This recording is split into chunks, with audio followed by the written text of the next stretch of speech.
That should be security. Okay. Well, let's just get started, Miss Chambers.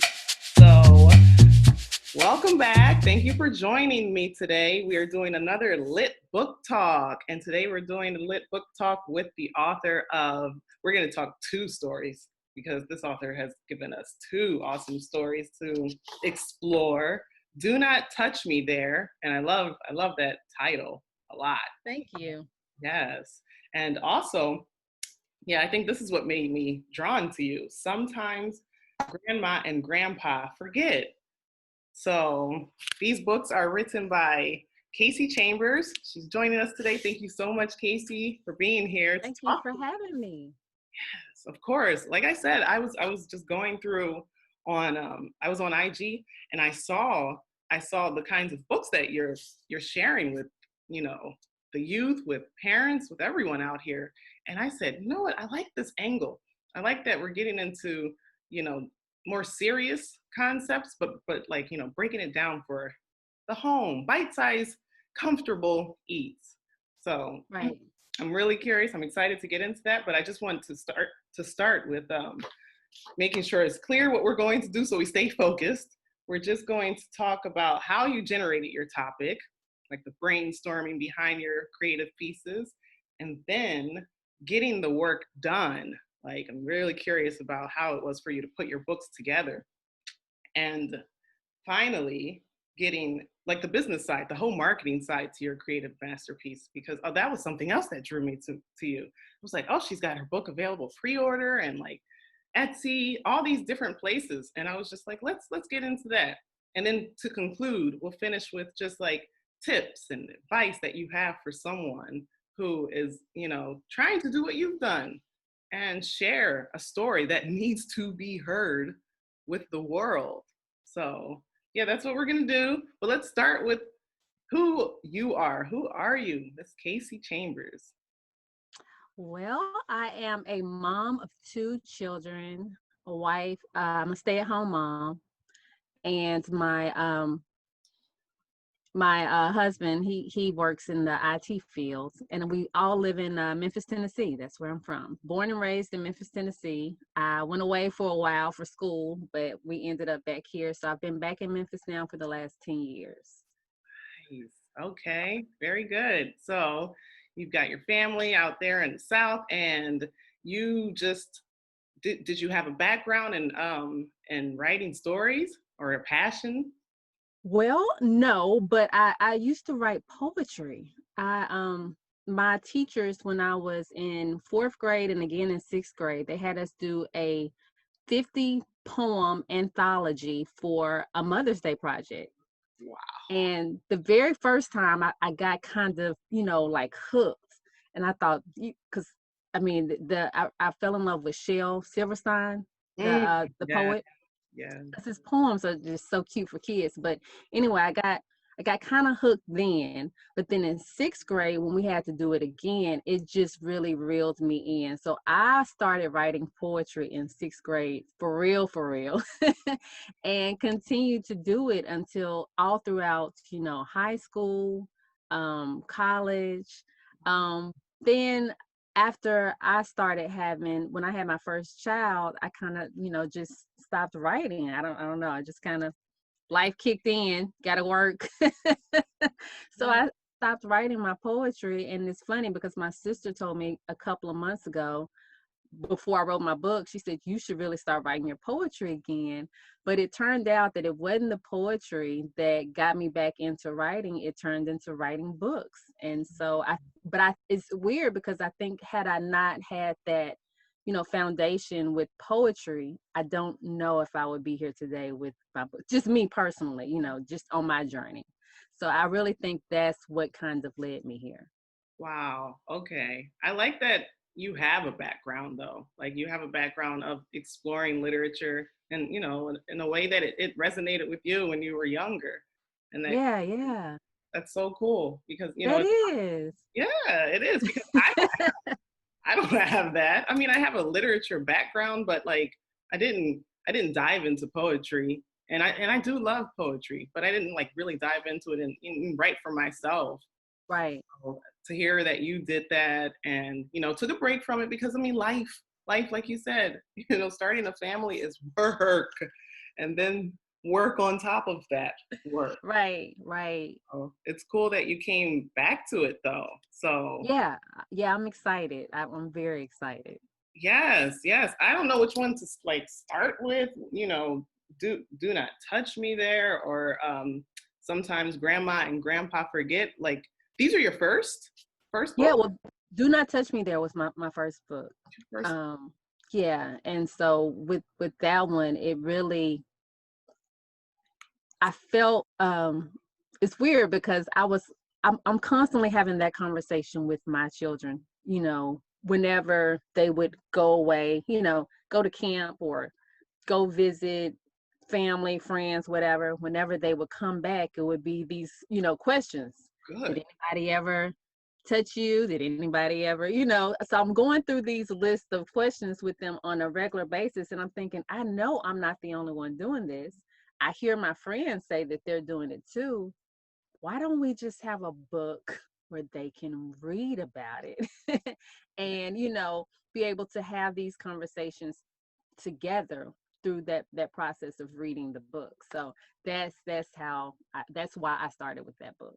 Yes. Yes. This is so true. Like, to bring it home, to make it the, I mean, we talk about having the conversation as it relates to, sexy time or intimate relations when a child reaches that age. But, for you to also ask those are very important questions. Even, what was I listening to recently? Some program, and the guy was talking about when his child comes home, just asking, like, were you alone at all at school? Like, was there any point where you were alone with a teacher? And I don't remember where I got that from, but that's what you just now said. It makes me think about asking that additional question. Is so important. Oh my goodness.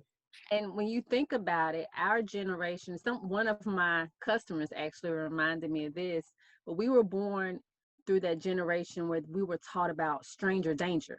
So it's, you're safe if you're around people, but if it's a stranger, you need to, keep your distance, or, but Right. we're not teaching that people that are in your community, people that you are familiar with, just because you're around them does not mean you're safe. Those people can be just as bad as the strangers, So I think it's important for us that's why I even break it down in my book and list particular people in your community. Teachers, your teacher shouldn't touch you. Your preacher shouldn't touch you.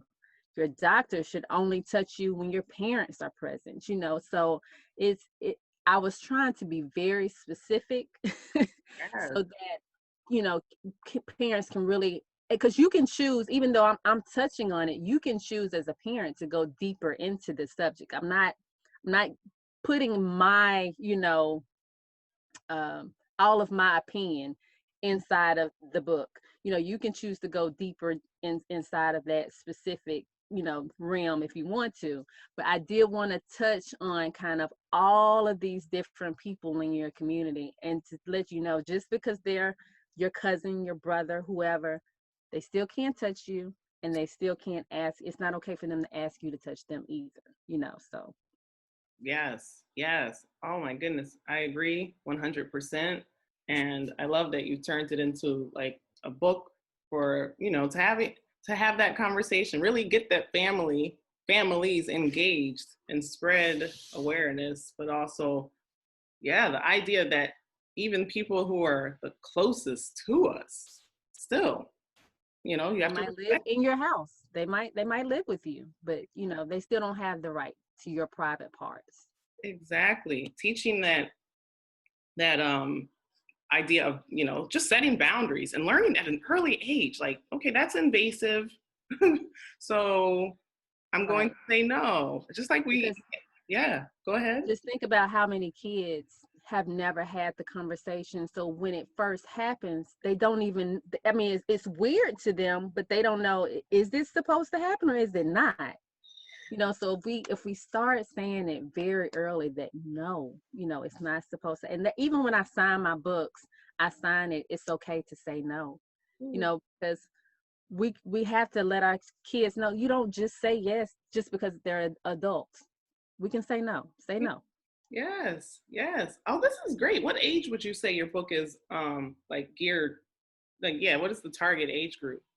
Um, Now I feel like it's good for anybody up until to second grade, which is I think 8 years old. Hmm. But the target age, I guess, if you were real specific, I would say anywhere between 2 to 6.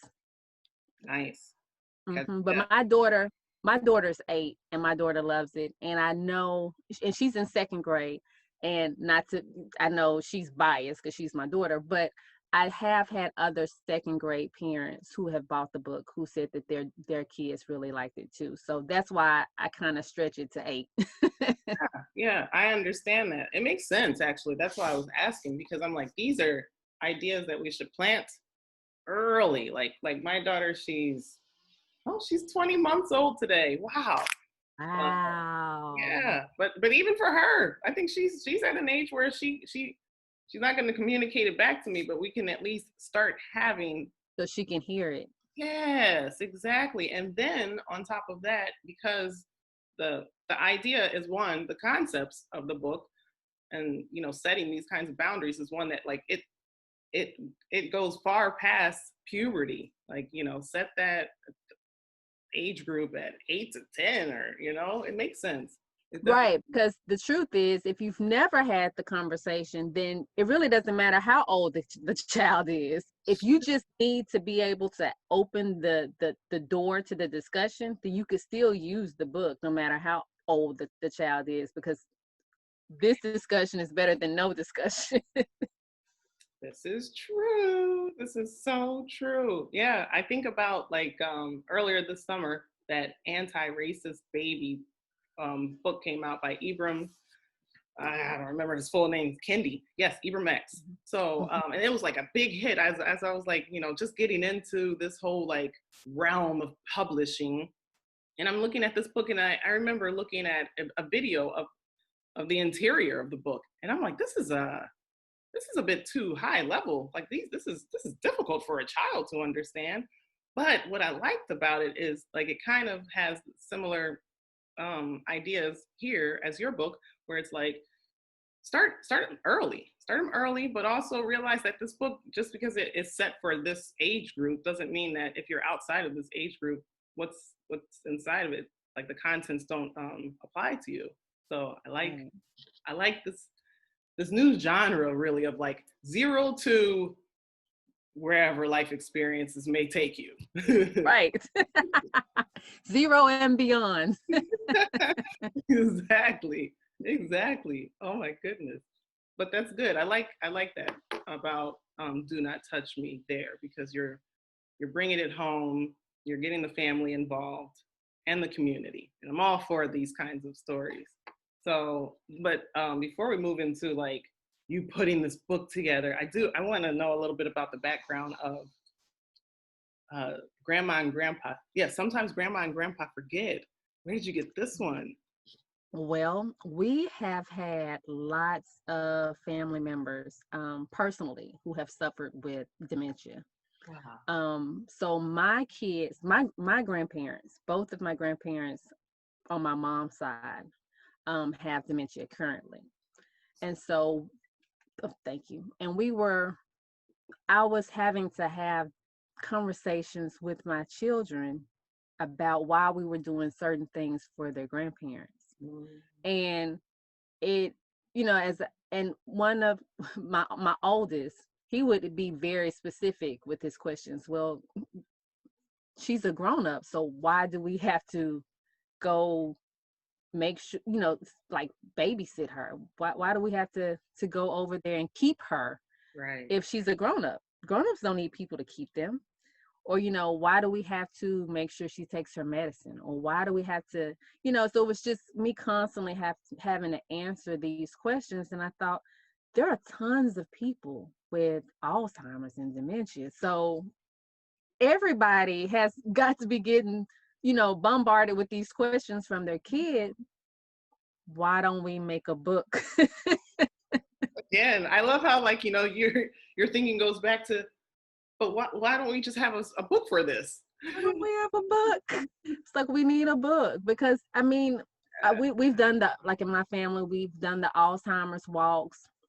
So it's not like I haven't told them, hey, they have dementia, but I had never really broken it down into this bite-sized, explanation of, look, we do this because of this, and we do this because of that, So it was, I thought this is needed. It's really needed. We should have a book. Children need to be able to understand why they have to, why they should treat their grandparents this way, and why it should not make them feel like the grandparents don't love them anymore. Like, it has nothing to do just because they forget, because their memory isn't good, or because they can't remember your name.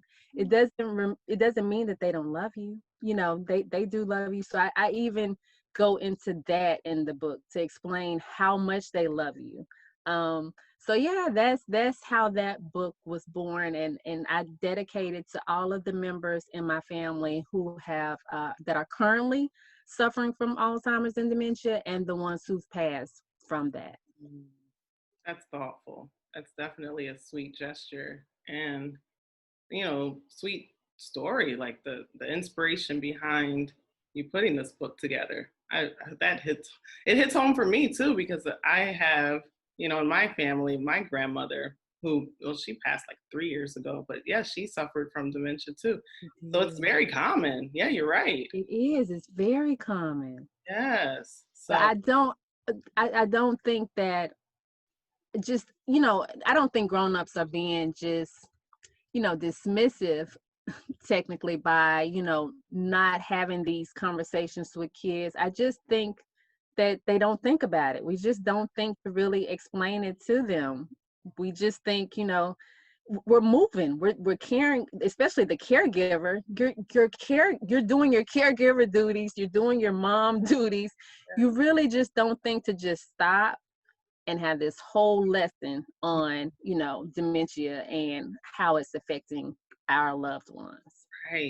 Right. Oh my goodness. That makes me think about something else. Like, I got asked a question recently, like, diversity in literature or in kids lit. Like, what do you think can be done, or what should have been done when you were growing up, or what did you want to see? Blah, blah, blah. All these kinds of questions about diversity in literature. And I was just thinking, like, there's so many different types of diversity, really. I mean, obviously, like, diversity as an ethnicity, your background, your culture. And I do feel like, in the recent years, there's been an enormous increase of, like, books, kids lit with, like, Black and brown kids. I'm just like, this is amazing. But there's a bigger area of diversity that is missing still. Like, if you go outside of those more, I don't want to say superficial, but, like, sort of, and think about the types of stories that can be told based off of real life experiences, like stuff that, yeah, like the books that you have written about made me think about diversity in literature in kids lit. Right. Because Right. it's something that, isn't really, I don't think it's touched on enough. So I don't either. I agree. I don't either. yeah. Yeah, it's definitely a type of diversity. I'm going to mention that if someone asks me. I'm going to talk about you, Kacy. Have you heard of Kacy Chambers? Her books, the books that she's written, because diversity in literature, like, on, like, multiple levels. Well, thank you. Thank you. I'm trying. I really am. I'm trying to, my real, I guess, foundation of why I wanted to start writing books, really, when I think about it, it really came out of me not being able to find a lot of books for my kids. Mm-hmm. It started with my son, who's now 12. I remember complaining then, but I remember now, my daughter, she's 7. there are lots of books for her now Oh, compared to when my son was her age, sure. but I still start seeing topics that were being missed, and so that's what's giving me the the drive to get in there and write. And I'm happy that you're doing it. I'm happy that you see there's something missing and you're working to, fill out the void in your way. Yeah, I like that a lot. Thank So you. keep them coming, Miss Kacy Chambers. So I want us to go on to our next step. We're not going to talk for a whole lot longer, but getting the work done. Like, how long did it take you to write your books? And did you seek like outsource help? And how did that whole thing look for you? How was it? Oh, I didn't know where to start. I wrote the book and then it was like, okay, what now? Mhm. Yes. So the book, I say it took me about 3 months to from start to finish. Okay. Um and so what I did was I would research. I spent so much time researching and reading articles online. I mean, it felt like researching how to write a book became my new job. So it was articles, YouTube videos, signing up for writing camps whenever, but I'll say with that, I was not, me personally, I'm a stay-at-home mom, so I was not able to afford writing camps that you had to actually pay for.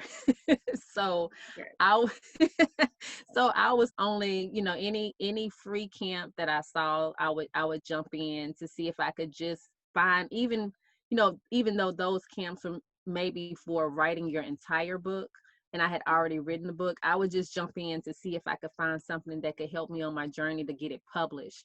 And so that's when I found out that, oh, you can do self-publishing, because I reached out to a publisher. Can't remember the name of the publisher. Um, I want to say it had Springs in it, but I'm not sure. But they called me back, and I told them about my book, and he was excited about it. And he told me that it would be $3,500 to publish it. And I said, "Sir, we're in the middle of a pandemic, and I don't have a job, Yes. Yes, I so know. I don't." Right, and so he was just breaking down, why it would be good to go with them. And I was thinking, how could I come up with $3,500? Yeah. But then he called me back like the next week, and I said, well, I don't have this other book written, but I do know that I'm going to be writing another book. So if I write that one, when I need that one published, will it be another $3,500 too? Is it $3,500 per book? And he said yes. And that was just, no, we got to find another way. Yes. So that's when I started researching self-publishing and found out that you could publish your book on Amazon. Yeah. And so that was my ticket in, was publishing on Amazon. So I did the KDP Amazon self-publishing. Cool. Yes. And so you have paperback? Did you do any other formats like ebook? Oh, later on, I didn't initially. At first, it was just paperback. And then I found out that you could do publish on Ingram. So I did, yeah. So I did Ingram, and Ingram had it set up for you to pay. I think it was $50 maybe. Yeah, Um, 49. um, but I did. I published on Ingram as a hardback, and then I eventually did an ebook on there as well. Nice. Okay, on Amazon, right? Yes, on Amazon. Nice. Yes. I'm doing some of the same things actually. And that's why I was curious. Like, do you also have the ebook too? So people can kind of go through and see, yeah, I think I want to go ahead and grab this one.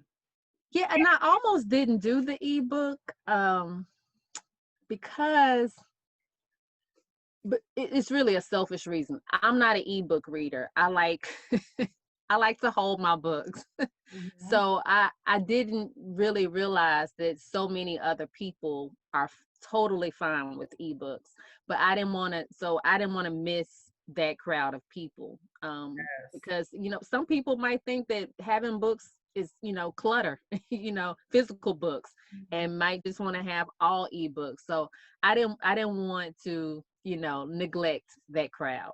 I completely understand you because like with ebooks, especially on Amazon, they give you a few different options to promote the ebook and I like that, but it's also really limited. So but I want to talk about that in just a moment. There's something else I want Okay. to mention about your books and getting the work done. Oh, illustrations. Yeah, because I'm looking at which one is this that I'm looking? Well, both of your covers. I like both of them, but I really like the Sometimes Grandma and Grandpa. It just has a very jazzy, like, Yeah, I tried to take it up a notch. yeah, I like that. I like that cover. But yeah, it makes me think about your illustrators. How did you contact those? Well, I kind of what's the word? I was very overwhelmed with the illustration process. Yeah. So what I ended up doing was actually using my own photos. I Yeah. take tons of pictures, like just tons and tons and tons of pictures. So I did not use an illustrator. I used my own pictures. Wow, that's so cool. So yeah, so I don't know how people look at me for doing that. But that's what I did because I had a picture. I figured out that I had a picture showing every type of, because these are things that I've gone through with my children. I actually have pictures to go along with it. So when I needed a picture of us fixing grandma's food, I have a picture of me fixing grandma's food. When I needed a picture of us taking grandma to the doctor, I have that picture. A picture of us getting granddad's medicine together, I have it. Um, the picture of us trying to take grandpa's keys away to keep him from driving, I have it. Really? Wow, So that's so cool. yeah, and even with the do not touch me there, when I started talking about the people in the community, the cousins and the preacher and the coach shouldn't be, touching you or asking to, you to touch them. I have those pictures of those people in the community because they're in my children's community. Right. So that's what I did for my illustrations. I love that actually. That's like, geez, Kacy, everything you do is so like elevated thinking. I mean, like the first thing I'm thinking of is you're doing storytelling with your book style, like you're telling a story. I mean, all books are telling a story, but you're telling it's the art of storytelling. But then on top of that, you're taking authentic photos and making them art to bring that story to life. And I'm just listening to this. I'm just like, yeah, just keep this going. You have something really special. Um, Thank you. yeah, you're welcome. Do you think I know you're self-published now, but do you have like goals in mind for getting published by a publisher still? You know, After my first book, I did. It's kind of changed since I'm finishing my second book. It would, because from what I've researched, they still, if you go with a real, publisher, if you're not doing the self-publishing, you go with a mainstream publishing company, they take so much of your cut. So it would, to me, in order for that to happen, a publisher would have to contact me Mhm.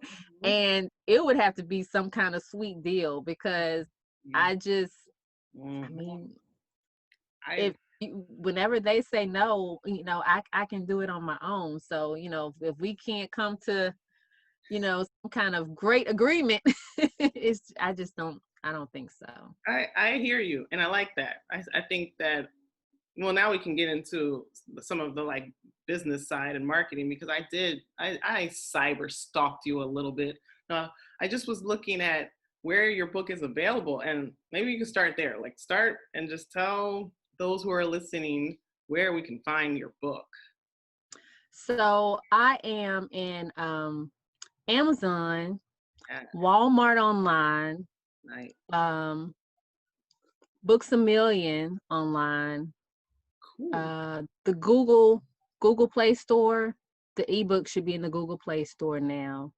Um, and it's a couple of others. I went to if you go to Goodreads.com and put in my book, it should show everywhere that I'm located.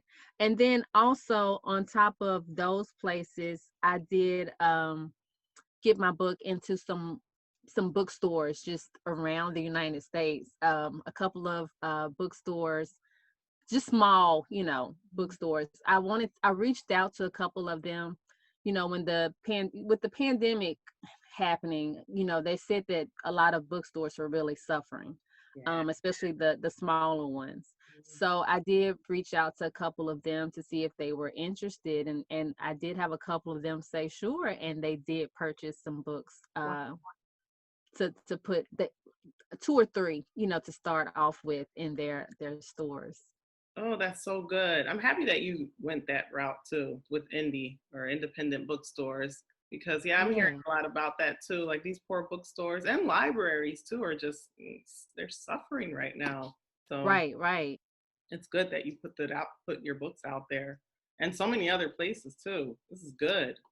And um, let me see. There was something I wanted to ask you specifically about that. I'm happy that you put the ebook on Google Play. Oh, that's what I wanted to ask you. So, because is your ebook also on Amazon, or you decided, no, I don't want to put it on Amazon? So what happened was I started off with it just on Amazon Yes. as a Kindle book, but I didn't realize my whole thing, my whole first book is really just trial and error. Even the second book, I'm still doing a lot of, just I understand. and figuring out what works best and what doesn't work. But what happened was I put it on Kindle, and I didn't realize that by doing that it was not going to be available as an ebook in all of these other places. And I was confused because I was mixing up the terminology. Kindle book was an ebook to me. So Yeah. when I heard people say that their ebook got posted in all of these places automatically, I figured my Kindle book would also, only to find Right. out that was not true. Right. So then I went back to Ingram a, a second time, and this time I listed I published an ebook with Ingram. Smart. And so that's what got it into those other places. Yes. And that's why I was asking you to kind of follow up on that because I did the same thing where, I realized that you're limited. You're limited for like 90 days, I think, if you publish your ebook on Kindle's platform. So I said, okay, after these 90 days are over, same thing like you did with Ingram. I want to go back and get the ebook published via Ingram and then make it available on all these other platforms. It's good that So you have. you haven't done it yet? No. Okay. So yeah, so once you do that, then like I can read your list of all the places it puts it. It puts it at Yes, please. I mean, I don't even know most of these places, but I'll I'll name them. Okay, so it goes to Audible, Amazon, Barnes and Noble, Walmart eBooks, Apple Books, Google Play, ABE Books, Book Depository, iLibris. I might not be saying that right. ALIBRIS, Oh, Indigo, Better World Books, and IndieBounds.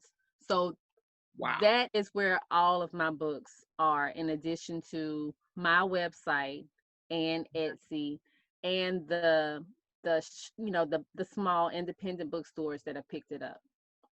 Wow. That is fantastic distribution right there. Oh, right. Yeah. Seriously is. And thank you for sharing those details because it's those minor details that I'm hoping if somebody sits and watches this video of who wants to do the same thing, like they listen in for those kinds of details that make the difference between like wide distribution and widespread distribution, across all these platforms, Right. especially right now that we're like, our lives are digital, more digital Right. than Right. before.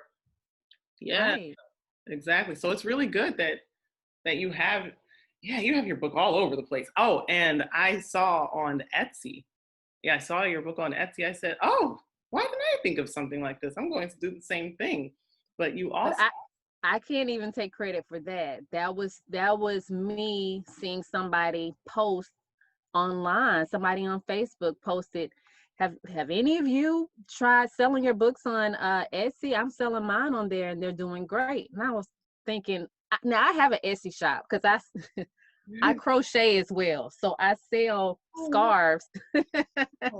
So I have I've all have lots of experience with Etsy. I had no idea that people were selling their books on Etsy. me neither. So, and I've been selling on Etsy with my Miss Kitty's collection shop for the last 3 years. I had no idea people were selling books. So when she said this, I went to her Etsy page and it looked like she was doing well. And I reached out to her and asked her, like, do you really think you get a lot of sales from Etsy? And she said, yes. She said, I get more than I ever thought that I would get off of Etsy.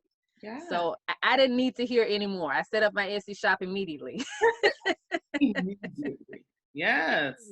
I love that you saw that, like you got inspired by someone else and, outsourced inspiration. That's another point of all of these interviews. I mean, what I love about what we're doing right now is that we're talking to someone who I might have never met, but at the same time we have this writing authorship, this budding experience of learning how to be a better author, that we have that connecting us.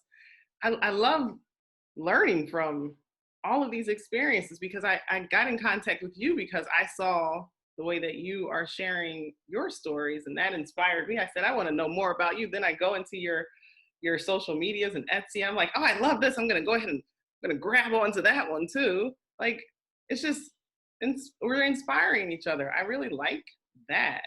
Me too. Yeah. Cause yeah, you said something like autographed, get the autographed copy of my book here. I'm like, I'm about to press order myself. Seriously. But I appreciate that idea too. So Yeah. I feel like there's something else I wanted to ask you before we move on. About not Audible. Well, let me ask about Audible. Do you have any long-term goals maybe for releasing an audiobook? Maybe Audibles? Glad you mentioned that. That is to me the only other what do I call it? Missing format to me. Yeah. And so, but I have not researched it yet. But that is what I want to research next to see if I might do that. Yes. That So definitely. that is on my goal list.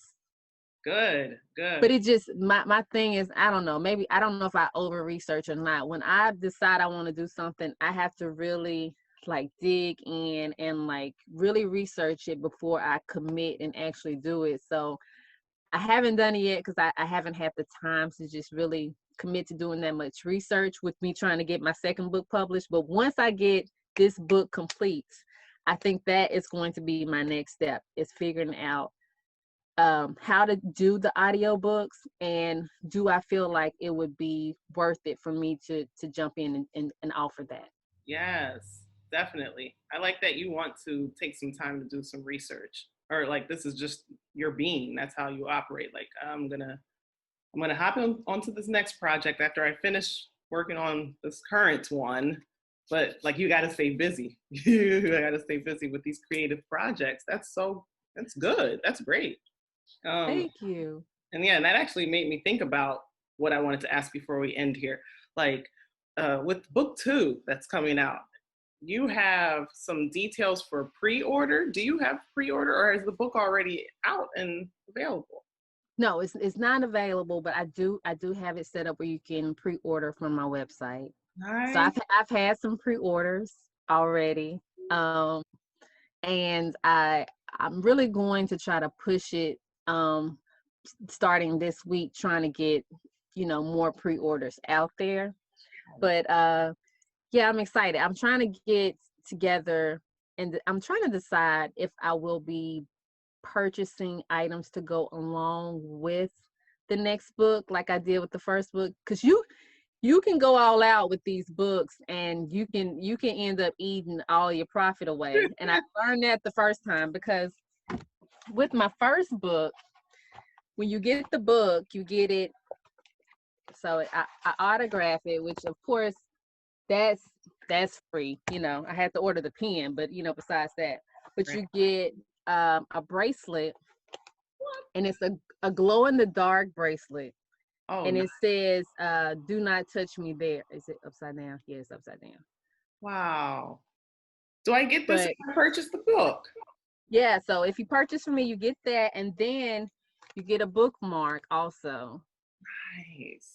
So I'm trying to decide what I'm going to do with the next book. Yes. but that's my immediate goal is to figure that out and start pushing for pre-order sales. Definitely. Definitely. I love your marketing, what is it called? Plan. Yeah, I love the design behind all of this, and especially that bracelet. I want one. Oh my goodness. And it glows in the dark. That's so It cool. does, and you have to pay more for it to glow in the dark. Okay, it's worth it. Like a Yeah. flashlight on my But, wrist. but I was thinking, with that book, what could you get that kids could constantly be reminded of the message that you're trying to receive? So if you put it on a bookmark, a kid can use that bookmark over and over again, and they see "Do not touch me" there constantly. And I mean, even if it's subliminally, Yeah, going into their mind. yeah. But I was thinking, what else could you do like that? I was thinking about those bracelets. We wear bracelets all the time that have, writing on it. And Hmm. for it to glow in the dark, I thought that would just be an added feature. And even for the kids to be able to show those bracelets to a grown-up, for a grown-up to say, why do you have that? What is that? What does that mean? Oh, it means you can't touch me on my private parts. Yeah. To let a grown-up know, look, I'm conscious as a kid. I know that you can't touch me and you can't ask me to touch you either. So Exactly. maybe it will be a way of getting my thought process was, maybe this will be a way of not only making the message stick with the child, but also making having the child spread the message to grown-ups. Hmm. Yes, Yeah, and it's bold. I have small wrists, so it fits on me. It fits you. Yeah, but it makes a bold statement too. And Right. and on top of that, it builds the confidence that the child should have if they're going to be approached. Like, let's Right. walk around proudly with this bracelet, and if they have to tell their friends too, like, oh, what this means. It's like practice, kind of. Yeah, I yeah. love that about that bracelet. Oh, I'm curious now. I'm curious to see what you're going to come up with for the second book. That's going to be great. Yeah. Whatever you come up with, I know it's going to be awesome. Definitely. Oh, wow. This has been really insightful. I feel like I've learned a lot from you. Oh, And thank you. yeah, thank you. Thank you. Seriously. I don't even think I end with asking advice you can give to someone, or what went well, or what you would do differently if you had a chance to do this all over again, start to finish, or start to where you are. But anything that you want to share to kind of like inspire someone in the same space to do this. Well, what I would want to say really is, a lot of things didn't work well initially. I had to do a lot over and over and over again. So my advice would be to stick with it. Ooh. Even when it's not working, you have to keep going. Because if I stopped when things weren't going, there would not be a "Do Not Touch Me" there, nor would it be the second book or the third that's already in my mind. So, um, I feel like you have to keep going. It's not going to be necessarily an easy journey, but research is lots of research out there. So just make sure that you just keep researching to try to find, because everyone is doing this right now, or lots of people are doing this right now. So that's why I feel like it's so much information out there available for us to find it, grab it, and use it. So that would be my suggestion. And my goal, I forgot to tell you this, but my next huge goal is to really start helping other people publish books. So I want to help people self-publish. So I've started developing my website for that, because I know it's a difficult journey. And even though you can do it on your own, you just have to research and figure out how to do it. But for those people who don't want to do it on their own, but don't want to go to the mainstream publisher and have them take all of their funds. Yeah, basically. Right, then you would be able to come to me and I would do the legwork for you. But you still get all of the profits as you would as if you were self-publishing. I just do your legwork to self-publish your book. Right. So that's my next journey at Great Books Publishing Company. Great Books Publishing Company. Oh, I'm going to get all of everything that you've said, all of the social media links for where we can find your book and websites, and definitely Great Books Publishing. I love that that's, a long-term, not a long-term, you just said it's a goal. It's one of your biggest goals. So yeah, that's going to happen. Oh my goodness. I'm so happy I met you, because I actually, I got goosebumps just thinking about the possibilities because of the kinds of books that you have written. That's just makes me think And to be honest, had I met somebody who was doing that with my first book, I would have paid somebody to do that for me. Because it was just so overwhelming at first. It just so happened I didn't find anybody who was doing it. So I just had to do it, which is fine because I learned so much during that process. So this is true. And I'm sure whatever you'll do as you're forming this publishing company or self-publishing company, you'll be able to take notes from what you've done and just, I keep saying this, we keep saying this word, bite-size it for those who are trying to get started with writing a book and produce and put it out there and format it and market it. And oh my goodness, all of these steps that are involved. This is awesome. Yeah, well, thank you for sharing, for sure. Thank you for having me. Yeah, yes, this has been a really good talk, really great lit book talk. And I'm looking forward we're definitely going to stay in contact because I want to continue. I just want to follow you along this journey and also continue to seek inspiration. Mrs. Kacy Chambers, you're inspiring me for real. And I hope you inspire anyone else who's watching this. Yeah. I hope so too. For sure. It will happen. All right. Well, happy Monday. What is today? Sunday. Sunday. Happy Sunday. You jumping ahead. We got to stay here. Let's remain in Sunday for as long as possible. This week ahead is going to be a rambunctious one. So yeah. Did you turn your lights, daylight saving, turn your clock back? You know what? I have all of these automatic clocks in the house. So most of them turn by itself, but I got so confused thinking I was going to be late today when I was in the kitchen because I looked at the oven clock and thought, wait a second. Yes. So no, I have not turned the oven. I think that's the only one I have. It's the oven. Me too. Mm-hmm. It's just the oven. Yeah, these old school ovens. Well, let's get that taken care of so we can start this week right and not be late tomorrow. Yeah, seriously. Let's make it a great week. You have a great week. You too. Let's keep in touch. I'll follow up with you via email shortly. Okay. All right. Have a great day. You too. Thank you. Thank you so much. Take care.